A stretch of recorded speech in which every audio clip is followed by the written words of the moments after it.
everyone, welcome back to the I Should Totally Be Dead Right Now podcast, where we tell true stories of survivors of true crime, natural disasters, and everything else in between. And today we have a very special guest. Michelle and I are very excited. Yes, indeed we are. We have Steve Fossen, and Steve Fossen is, he was original bassist for Heart from 1969 to 1982. And then he actually created Heart by Heart, which began in 2008, where they sing the Heart songs and they sound amazing. Absolutely amazing. Yeah, I've actually been listening to their CD Reflections like a crack addict for the past 2 days. And, you know, it's got all the good hits. And then some ones actually I wasn't too familiar with. And actually they're becoming fast favorites, like Dreamboat Annie. I'm into that song now, as it turns out. Beautiful. Well, thank you so much, Steve, for joining us. How are you today? I'm very well, thank you. Yay. Well, Heart by Heart is actually going to be performing in Salem, Oregon at Busch Park at 7:30 p.m. at the Salem Art Festival. And on July 15th. July 15th. Thank you, yes. Michelle. Yeah, no problem. I got to get the date in there. Yeah. This Friday. I have Busch's Pasture Park. Yeah. Oh, yes, it is. It's Busch's Pasture Park. Salem, they know it by Busch Park. Yeah. But yes, okay, good. It is. Yes. I don't want people to get lost. No, it's on Mission Street. So hey, another person showed up. Hi, Lisa. She's like, hello. Oh, she's muted. Poor thing. Oh. But she's not moving either. No, just a photo. She's. All right, we'll continue on to see if Lisa joins in. Hi over there. Person that's not got a really pretty picture. She does. She's like, quit talking about me. So, Steve, so what inspired you to begin Heart by Heart? Because you really were the bassist of the original Heart. Was it just something that, you know, you just loved continuing to do? So you just was inspired by that? Well, yeah. Well, what happened was Roger and Mike and I were playing a private party downtown, and we hadn't played the Heart material for many, many years. And we needed a singer to sing the song so we could play Crazy on You, Barracuda, and Magic Man. And the singer that was chosen was Summer, who is the lead singer of Heart by Heart. So then that was in February of 2008. And over the course of the rest of the spring and the summer and the fall, Summer and I became closer and closer friends. And you know what happens next, right? I can guess. So yeah, so we became a couple. And once we became a couple, like she'd be getting ready for work because she had a job. Can you imagine? Like, those are so annoying. Anyway, so she'd be getting ready for work and I'd be playing my bass and she would sing along. And one thing led to another, and our friends heard that we did that. So they'd say, hey, why don't you guys play a couple songs at our dinner party? So that turned into, we'd have to play every time. We'd have to sing for our supper everywhere we went. And then more people heard about that. And so we started getting hired at bistros. And this was just the two of us. Oh, okay. It was just a duo, bass and vocal duo.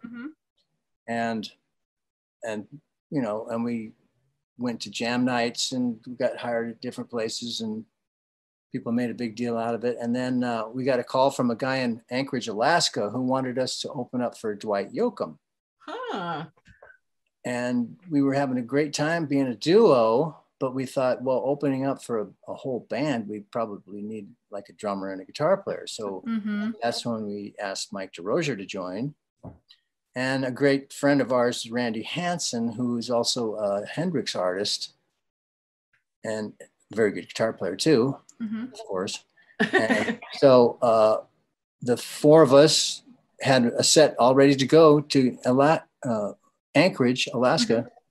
And we got a call from the promoter who said that Dwight didn't feel like going to Alaska anymore. So, serious?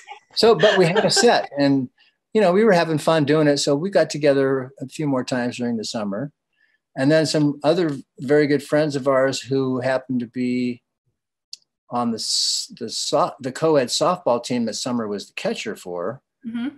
Well, the second baseman's mother was a breast cancer survivor, so she wanted to do a benefit for the Susan G. Komen breast cancer awareness, and so we decided to do that. And so the four of us played, and it was really successful. We raised a lot of money for the cause and everything, and some people saw us and said, "Hey, you guys are pretty good. Let's get a booking agent." So they suggested some booking agents, and the next thing we know, we're getting booked all over Washington State. Wow. And of course, what do you do when you have a band? You make a website. That's right. And websites just don't stay. They don't stay in Washington. They go everywhere. Mm-hmm. So people on the East Coast heard about Heart by Heart and Mike DeRozier and Steve Fossen, and they said, "Oh, that sounds pretty interesting." So the next thing we know, we're on a plane going to Baltimore. Oh, wow. Eating blue crab cakes in Baltimore. Have you ever heard of those? I have, and they sound delicious. They're famous over there, the blue crab cakes. And next thing you know, booking agents on the East Coast and the Midwest and Los Angeles stuff, they all heard about us. So now we get booked all over the place. That's so exciting. One thing led to another, and every year we've built it up. We built it up. And then COVID. Yeah, I was just saying, dun, dun, dun. But we survived COVID. Oh, so what happened, what our booking agent told us was, listen, you guys, the tide was in when COVID struck for you guys. When COVID's over, the tide will still be in. And he was right. So the past few years have been really, really good for Heart by Heart. So we're still playing a lot, and we actually get to go to Salem this weekend. I am very excited about you guys coming to Salem. Yeah, Salem, Oregon. I mean, it's a beautiful place, and it's a place that, when you're going down I-5 and you want to go to the beach, you take a right at Salem. Yeah, that's correct. And Salem's, the capital city and everything. So it's nice. And isn't that where McMiniman's got to start, was in Salem? I think so, yeah. We have two McMinimans here. So there's a few of those around here now. Yeah. They're cropping up everywhere. Yeah, and there's a McMiniman's in Bothell, which is, I live in Kenmore, but Bothell is right next door, and they actually have, because they all have history type stuff going on about the area. Right. So they actually have a Steve Fossen hotel room at the. That's exciting. Yes. That's super exciting. Yes, I stayed there. Is it haunted? Is your room haunted? They said, "Can we get you another room?" I said, "No, if I can't stay in my room, I'm not staying." I would feel the same way, I think. Yeah, so I stayed there, and it's a nice room. They have pictures of me. That's cool. And someone did a real nice painting of Roger and I, and and there's a little blurb of the history of us, and Roger and I, we did grow up in this area, and we were even famous as teenagers, right? But not as famous as we were when we got into Heart, or took Heart to the next level and became international rock stars. Well, I mean, you guys are part of the inducted into the international. Oh my God! Hall of Fame. Rock and Roll Hall of Fame in 2013. How was that? The Rock and Roll Hall of Fame. Yes, that was such a thrill. I bet. A thrill. I mean, it was such a it's just when you're just a musician and you're just doing your thing, you don't think about the Hall of Fame. You think about trying to play good and make good records and be in good band and everything. And then the next thing you know, people love our music to this day, from albums that we recorded back in 1976. We don't need to get into that. Yeah, we don't need it. But anyway, it was a while ago, but we're so happy that people still love the music. And is your radio station, is it a classic radio? Does it play classics or? It plays a little bit of everything. Yeah, it's got quite the eclectic mix. It's Okay. a lot of local stuff and then some classic and all kinds. Yeah, because you know, most radio stations nowadays around here, they play Dua Lipa. Right. Yeah. But she's great and everything, but I mean, they play her a lot, so. Yeah. That's good. For sure. It's all good. She's one of the better artists, I think. I think so too. Later day. Yeah. Is this your first time playing in Salem since COVID, or? Well, let's see. Is Independence near Salem? Oh. It's near it, yeah. I think, we played Independence. Nice. So I think we played in Independence, but our hotel was in Salem. Okay. That makes sense. Technically, I mean, we did have some fun in Salem, so I guess you could say we played there. There we go. I'll take it. Yeah, right? No, you're if you're playing in the art festival where I think you're playing, yes, it's like a nice stage, like kind of in the shade a little bit, and it's just a big open area. I love going to concerts at the art festival. Yeah. It's good. It's like I look forward to it every year. We've played 2 concerts in the sun around here lately. Yeah, and the sun was right there, and there was no shade. So we stood there for 90 minutes in the sun playing our set. Terrible. And that takes the energy right out of you. Oh, absolutely. I can't. Yeah. But we still played good. That's right. We kept it going. You survived. You've made it. Well, something I found out that I thought was really interesting is that you are a fan of Paul McCartney. Is that how you got started playing the bass? That is, yes. I was very knocked out by the Beatles. When I was 12, maybe I was 13. And I was riding my bike down the street, and back in those days, it was really technically advanced, right? So I had taped a transistor radio to the handlebar of my bike. I was pretty forward thinking there, but anyway, so I was just, going to my friend's house, going on my bike, and all of a sudden a Beatles song came on. It was From Me to You, came on the radio, and I went, ugh, and I just about ran off the road. And from that moment on, I was just hooked on the Beatles. And then, of course, I found out that Paul was the bass player. And then, so I started listening to the bass, and I kept talking about, oh, Dad, bass. I'm going to change my name to Bass. And so finally, Dad went, okay, we're going to take you up to the music store. We're going to rent a bass. And in his mind, he's going like, okay, he's going to get this out of his system.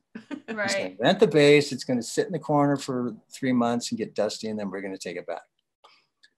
But no way. No, I couldn't put it down. You couldn't get it out of my hands. And then as soon as the 3 months was up, I bought myself my first bass. And then, oh, cool. And then my dad made me get a job at the local grocery store to pay, the $13 a month I had to pay for the bass. Oh, wow. So I got a job at the grocery store. I cleaned up the meat market after the butchers were done. So what you do is you wash all the pans and the knives, and then you spread some clean sawdust and all that kind of stuff. Anyway, right. So my dad shows up there one day, and he talks to the butcher, and he says, "Hey, where's Steve?" And he goes, "Oh, Steve quit." And he went, "What?" I'm gonna kill him. You can see the steam coming out of his ears, right? So he gets home and he goes, "What? I just stopped at the meat market and you quit." And I went, "Yeah, Dad, I'm making more money playing music than I was working at the grocery store." Wow. Oh yeah. In your face, Dad. Yeah. He says, "Well, as long as you pay the $13 a month, you keep it going." And I said, "Yes, Dad, I can pay $13 a month." Well, that's awesome. Did you play any instruments before that? Pardon me? Did you play any instruments like before the bass? Oh, yeah. Yeah. My mom, when we were, my sister and I were young, she enrolled us in Hawaiian guitar. You know what that is? When you put the little guitar on your lap and you have a slide that goes up and down. Oh, yeah. Because our hands were so little, we couldn't play, Oh, okay. guitar.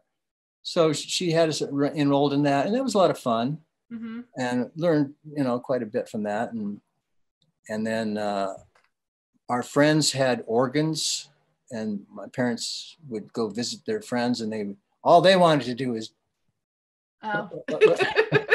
drink cocktails and talk. Yeah. So they'd, hey, Steve, just go sit on the organ. Don't make it too loud though.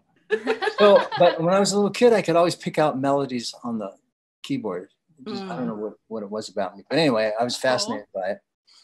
And then in the 4th grade, in my school, they still had music, you know, right. We don't have so much anymore. But anyway, all of us were sitting around in the music room, and the guy was handing out instruments, and they handed me a trumpet, and I went, what? So I took the trumpet home, and over the weekend, he told everybody, okay, take your instrument home, see what kind of noises you can make, and then we'll get together next week, and you guys can talk about it some more and see if you like what you did or whatever. So anyway, I took my trumpet home, and I learned how to play the Star Spangled Banner. Oh my goodness. So everybody else, are you kidding me? So everybody else in the class was, you know, they go squeak, squawk. Anyway, so then he said, okay, Steve, what did you learn? I went and I played the Star Spangled Banner, and everybody, what? Yeah, right. I'd be hoping to, you know, trot out a little Mary Had a Little Lamb. Yeah, well, I could have done that too. But anyway, so then I started playing trumpet in the school band, you know. And then every time we had an assembly or whatever, hey, Steve, you're going to play the Star Spangled Banner? Okay. I guess. Yep. So that was my elementary school. And then so I was, you know, fairly good at it. Mm-hmm. And then 7th grade came along, and we switched from elementary school to junior high school. And trumpet was not hip anymore in my world. So, I really wanted to play guitar then, but you know, I was too busy, you know, trying. You know, when you're in 7th grade, you're trying so desperately to fit in. Oh my goodness, right. yes. Yeah. So it was hard, and so the next couple of years. 3-4 years were just spent, you know, trying, well, let's see, am I popular? I don't know, you know. Right. Do people like me? you know how it is. Yes. Yeah. Yep. And so, and then when I was in 8th grade in homeroom, you know, Roger Fisher, he was the original guitar player in Heart, and Fossen both had the F in the last name, so that's where we met. It was in homeroom, first thing in the morning. Huh. And we both kind of hit it off a little bit, and we both shared a love for music, and you know, we talk about the music that we liked. And then when the Beatles came along, we went, oh my God, we got to get instruments now. So he got a guitar, I got a bass, and we both went our own way for a couple of years, and then we got back together, and we said, we were in my parents' basement, in my dad's office, and we shook hands. We said, okay, let's start a band. And we're not going to stop until we hit the big time, okay? There we well, go. You did it. And, you know, that's what happened. So that was cool. That's awesome. That is definitely, that is not my childhood. Well, you know, you surround yourself with people that have the same drive and ambition. There you go. And, you know, the first person that we found with the same drive and ambition was Anne as the vocalist. And then we gathered other people around us. But anyway, yeah, we just really tried very hard to, you know, make sure that our ambition and drive was focused. Yeah. And, you know, we had a good time and everything, but we knew that if we partied too much and thought of ourselves as rock stars when we were, you know, not, that we wouldn't make it. So we kept our nose to the grindstones, and yeah, one thing led to another, and Dreamboat Annie came out. I know, that's my new favorite. I just love the like the melody of it. It's a little haunting almost. Yeah, and Crazy on You. It's good on. Oh yeah, that's in the my all-time favorite, of course, is Alone. I have a terrible video of me trying to belt that out, not successfully. Oh, okay. And then Caitlin over here, she actually tried out for American Idol singing Alone. Yeah, it's my go-to karaoke song. I did not make it, but you know, it was a good effort, right? Yeah, that's good. It's a hard one to sing. It is hard. It's not easy. But when we sing that song, we say it's a song about a bank. We go, how do we get you alone? A bank? Get it? Loan from a bank. Oh my gosh. That's it. That's a joke. I did not get that. That's a joke. It took me way longer. It's funnier when you explain it. That's hilarious. Oh my goodness.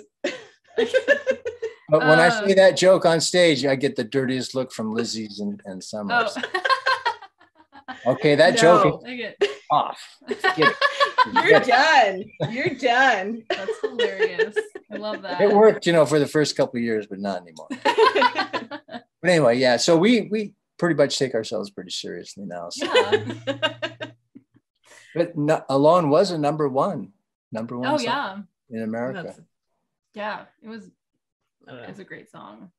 I love them all. I've listened to the Reflection CD pretty much on repeat for 2 days straight. Yeah. So, and I love Without You. I've loved that song ever since I was a kid. And wow, that's another one I try to crank out and just can't do it. Your voice cracked a little bit. You're so I know, I'm so emotional about it. So I did have, and this is kind of a big question, but do you have like a favorite venue you've ever played at, or something that like pops in your mind? Well, when people ask me that, over the years, and the venue that really pops into my mind is it was called the Texas Jam. It was at the Cotton Bowl in near Dallas, Texas, and it just was really fun. I mean, Van Halen was on the show, and it was a really super hot day, and Texas, it was packed, and it was really cool. So awesome. Yeah.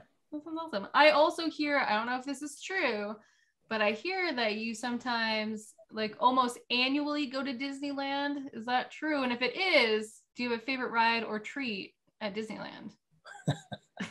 He's like, no. You're right. We, Summer and I, so to continue on with the Summer story, we got married. Mm-hmm. You knew that, right? Yes. We got married in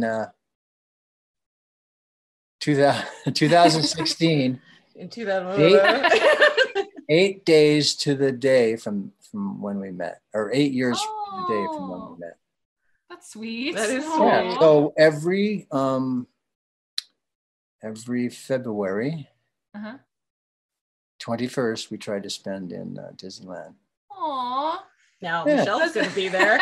And I personally, I like cars, to ride cars. Yeah. And Summer loves all the rides that shake you up and spin you around and everything. But I don't enjoy that as much anymore. But I do really enjoy Pirates of the Caribbean. Oh yeah. That's a classic. It is. Yes. Yes. And then at the end of the ride, you've been there?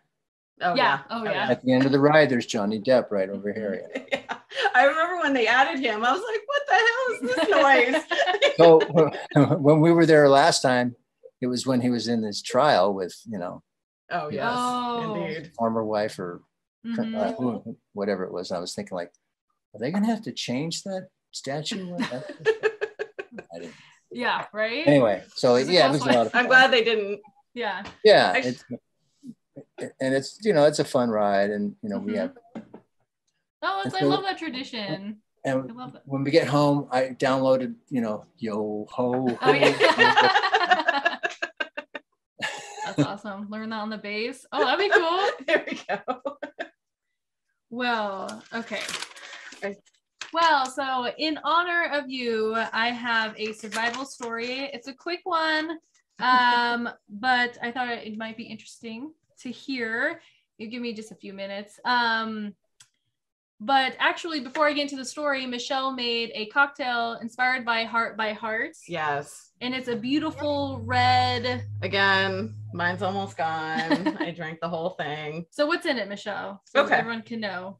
So I was looking, of course, for a red drink. And then I thought the raspberries sort of looked like hearts. So that's where the raspberries came in. It's cute. So it's muddled up raspberries with some mint leaves. And I actually put a couple of sugar cubes down when I muddled it. Okay. And then I filled this up with ice. And then ours has probably about a shot of Chambreau. I think that's how you say it. Okay. The raspberry liqueur, probably did not say it right. And a shot of Maker's Mark. So we rocked a little whiskey in this one. It'd probably also be really good with vodka. And then I just put about the juice of one lime and topped it with club soda. There we go. And it was delicious. Oh, it is very refreshing. Actually sounds, very good. Yeah, it's not bad. I can attest to that. We're not big. We tried to go out on a limb a little bit because we're always making vodka drinks. And we're like, no. Let's try whiskey. Whiskey felt a little more rock and roll. Right. So we figured we'd go with that. And so, no, it's pretty good. Yeah. I drank 2 of these earlier. There we go. Well, the real rock and roll whiskey is Jack Daniels. I know. See, I almost, damn it. That is my mom's favorite whiskey. I had them both. And I should have gone with my gut. I was going to go with Jack Maker's Daniels. Mark's a little classier. So. All right. Lisa didn't go with that. Doesn't Maker's Mark have the little wax stuff on the lid? Yes, just the tip, Yeah. Jesus. Okay. My story. She's going to cut me off now. All right, set the scene for us, Caitlin. Yes, the scene is December 1965 in Sacramento, California. Okay. And the Rolling Stones are performing. And they launch into their song, The Last Time. I love the Rolling Stones. I saw them in concert. It was awesome. It's probably one of my top concerts. Oh, really? I love them. Oh, cool. Well, Keith Richards was playing and he actually bumped his guitar into the mic stand. Usually that's not a big deal, but this mic stand happened to be ungrounded. So that creates an electric charge. My goodness, has this ever happened to you? Okay. Wait, we'll get into it. Okay. So this created an electric surge that unleashed and a shower of sparks, and it knocked Keith flying backwards, and it actually left him unconscious on the floor. The surge was so loud that people thought that he was shot, but he was electrocuted. Yeah, so, I don't know which one's better. Yeah. Lord. Silence fell over the crowd. A medical team came and carried Keith out with an oxygen tube, and then he was semi-conscious, so he was kind of there. But he actually survived, and it could be thanks to the fact that he'd been wearing a pair of new rubber-soled boots. That's the only reason that Keith Richards is still knocking around today. It could be, but he definitely got a lot of, he had a jolt for sure and was unconscious for a little bit. He is knocking around today, right? Yeah. Now I'm worried he's not. I don't know, honestly. Oh, good Lord. But so that is crazy. So he almost died on stage. Steve, do you have any? Have you almost died on stage? So here's the story that I will tell. Okay. All right. Okay, so we were in Japan. We took a tour of Japan. So we got to Japan, and first place we played was Tokyo. And it was a very beautiful day. It was very hot, very, very, very hot. And everything went great. We were opening up for the Beach Boys. Oh my God, that's Caitlin's one of her favorites. It was cool. So, and the next day we all got in our vehicles and we drove to Kyoto. And we got to Kyoto, and all the warm-up acts got through their warming up the audience thing. And then it was Heart's time to get on stage. So we got on stage, and it was really beautiful, hot, sunny, and then all of a sudden, clouds. Oh. And then the clouds got, and wind and clouds, and it got really stormy. And we were going like, whoa, what the heck's going on? And then all of a sudden it just started raining like crazy, like a monsoon. I was gonna say. And the way they had the trusses set up is, you know, they had a shade because they thought it was going to be sunny. They had a shade there that was just a tarp, but it was flat. So when the rain came, the tarp started filling up with water. Oh. And you know, water's not light, right? Indeed not. So we looked up and we saw this tarp. It started to, you know, come down and just stretch heavier and heavier. Down. And so then a couple of the Japanese crew members got up there with their pocket knives and started poking holes in it. Well, all of a sudden, everybody's getting wet on stage from the water, and most of the water was coming out right on top of Mike DeRozier, who's the drummer, right? Mm-hmm. So we're playing away, and everybody's saying, "Oh, keep going, keep going." Ignore the water. The show must go on. The show must go on. So all of a sudden, we hear this big crack, and the truss, the back truss. There's a front truss which had all the lights on it up here, and then the back truss had lights on it too, but it failed, so it bent down. And so as it was coming down, it glanced Mike across the head. Oh, geez. And just out of pure luck, the V ended up, and it hit on his kettle drum, and kettle drums are made out of copper, right? So they're pretty stout. Anyway, so it held the trusses, the truss up of the entire stage. Yeah. So, but if it wouldn't have been there, it would have crushed his legs. Oh my goodness. And it could, that would have been really bad. And so, a big noise, and, and the crash, I mean, if it would have gone differently, it could have wiped out the whole band at one, everybody. Right. But, saved by the drum. Yeah. Saved by the drum. That's right. So. Did you guys end up getting a whole torrent of water coming all over you? Oh, the water. I mean, all of our guitars, all the amps, all the equipment was soaking wet. And of course the show stopped then. Right. And the worst part about it was my bass was just soaked, and I don't know if basses like to be in water. I suspect they do not. Yeah, I would think that. But, so we stopped the show, and within 10 minutes, bright sun again. So it was the strangest thing.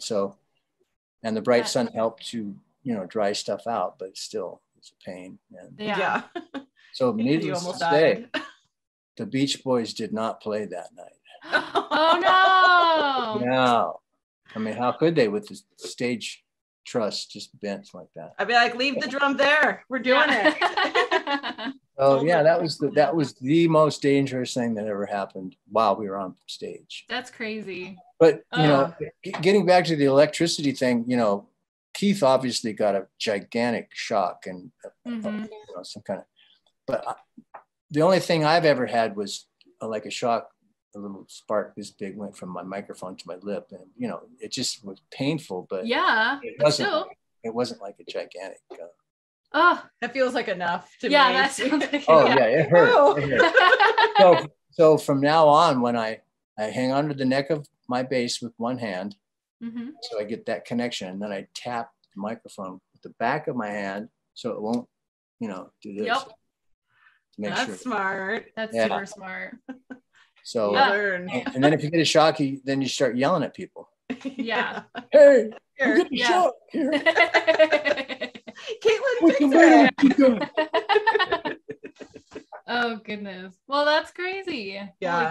That was crazy. And there's pictures that you that are online of this after it was collapsed. Yeah, we will definitely have to check that out. Yeah, for sure. Yeah, it's cool. Oh wow. I think the sun is out during the pictures too, because you're like, guys, don't be fooled. Oh goodness. Well, thank you for sharing that story, actually. And actually, we're almost out of time. I don't know, it's counting down the meeting time. So I want to make sure. Have 3 minutes. Yeah. Exactly. Like, I don't like this countdown thing. It's making me. The trust. The trust. Yeah, I know. But we're sweating again. I know. Now. I just want to say thank you so much for taking the time to do this interview and share your stories. And it's just, it's such an honor to meet you. Super exciting. Well, you guys have to come and say hi at the show. Yes, we will be there. We will be there. Yes, right. Absolutely. There's those crazy bitches over there. No, you guys going to be all like, hey, we got to Yes. the heart thing. Also that. Yep, exactly. How are you going to get that? You put it in a thermos and you can smuggle it in. I mean, now we're talking. No, we're not doing that. Wink, wink. Well, everyone, Salem, Oregon at Bush's Pasture Park, July 15th, 7:30 p.m. Heart by Heart will be performing, and please go check them out. Yeah, if you're ready to rock, you're gonna have a fun time. I can just tell. Yeah. She can belt those out. Oh. And it's Summer's birthday that day. Oh, happy birthday. I know. So you guys are gonna have to, can you guys surprise her with a cake? Yes. Yeah, absolutely. Because I can't, I'll be, playing, so I won't be able to go. We will bring a cake for sure. Yeah. Absolutely. Now what kind? Did you have vanilla, chocolate? Well, lemon, raspberry. Lemon is good, raspberry is good. Same. I'm the same. Yeah. I like vanilla. Okay. Yeah. Anything. Okay. Just as long as it says Summer, SOMAR, Summer, happy birthday, then I'm off the hook. Yeah.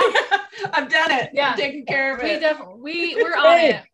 We got it. We'll see you in Disneyland in February. Oh goodness. Yeah. Well, all right. Well, again, it's counting down, but can I do a quick photo with us? Sure. Trying to get okay. Yeah, I don't know how this is going. I don't know. Just smile, Michelle. Don't look at the camera. Look in there. Oh, I know. Yeah. I don't know where to look. All right. 1, 2, 3. Thank you so much. I don't know how to do a screenshot because you think I'm a millennial, I would know, but no. You know what to do? It's Shift Command 4 on my computer. Shift Command 4. I don't want to mess it up. We're gonna close. Yeah. Shift Command 4. What? Yeah. And then big electrical shock comes through the hole. Right? Oh goodness. All right. Well, thank you again so much for taking the time to talk with us. Thank you, Caitlin and Michelle. You're welcome. And we'll see you Friday with a cake. That's right. All right. Appreciate it. All right. Thank you so much. All right. Thank you, guys. Right. See you then. Bye, Steve. Thank you. Bye-bye.